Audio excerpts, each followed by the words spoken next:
Good morning बच्चों। आज आपको पढ़ाने जा रहे हैं पाठ 14 पहलवान की ढोलक, जिसके लेखक फणीश्वर नाथ रेणु हैं।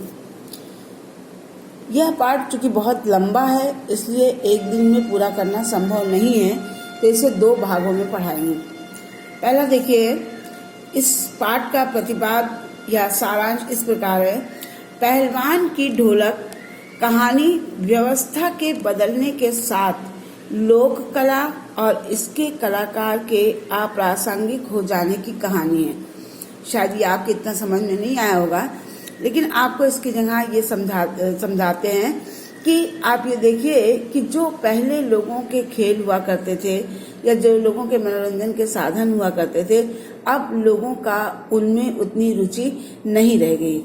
समय बदला, व्यवस्थाएं बदली और उन खेलों के स्थान पर दूसरे खेलों ने अपना स्थान ले लिया।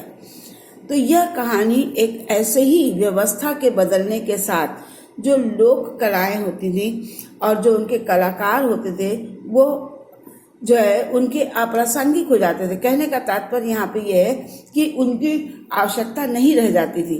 जैसे जिस तरह से बड़े बड़े कारखाने या बड़े बड़े इंडस्ट्रियों के आने से छोटे मोटे वर्कर जो थे, जो बुनकर थे, जो हाथ से काम किए जाते थे, वो समाप्त हो गए और वो बेरोजगार हो गए।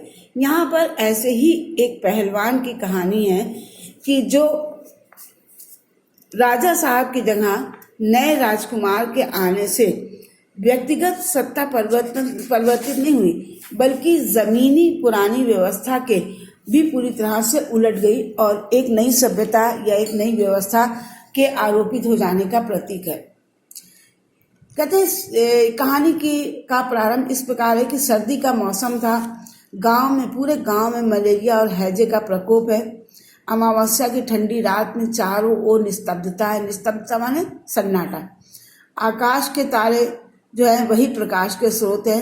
और ऐसे में जबकि कोई महामारी फैली हुई हो, तो चारों ओर का सन्नाटा जो है वातावरण को और भी ज्यादा भयानक बना देता है।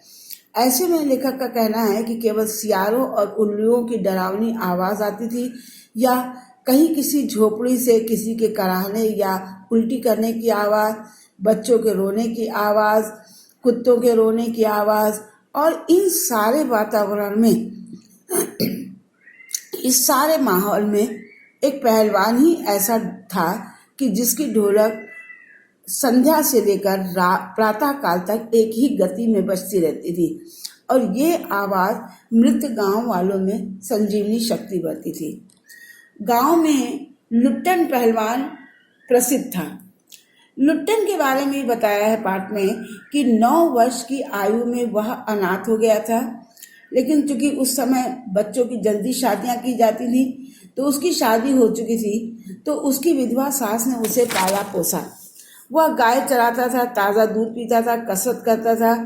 गांव के लोग उसकी विधवा सास को तरह तरह से तंग करते थे, तो लुट्टन इनसे बदला लेना चाहता था। कसरत करता था, इसलिए वो किशोरावस्था में भी पुष्ट पहलवान बन गया। और एक बार वो लुट्टन जो है वो श्यामनगर मेले में दंगल देखने गया। पहलवानों की कुश्ती और दांव पर देखकर उसने शेर के बच्चे, यानी जो पहलवान वहां पर आया था, उसका नाम जो है चांद सिंह था। वो बहुत नामी पहलवान था और वो पहलवान बादल सिंह का शिष्य भी था। लेकिन वहां उसने जो है आसपास के गांव में सारे पहलवानों को हरा दिया था। और तो लुट्टन सिंह ने उसे चुनौती दे डाली। वहां पर सब लोग उसे पागल समझने लगे। राजा ने भी मना किया कि नहीं, ये बहुत बहादुर है, हमारे राज्य का नाम खराब होगा।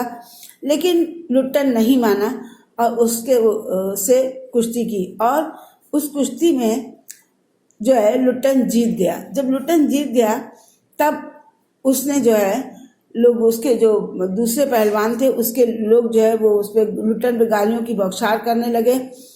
और राजा साहब ने उसे अपने राज दरबार में पहलवान का पद दे दिया।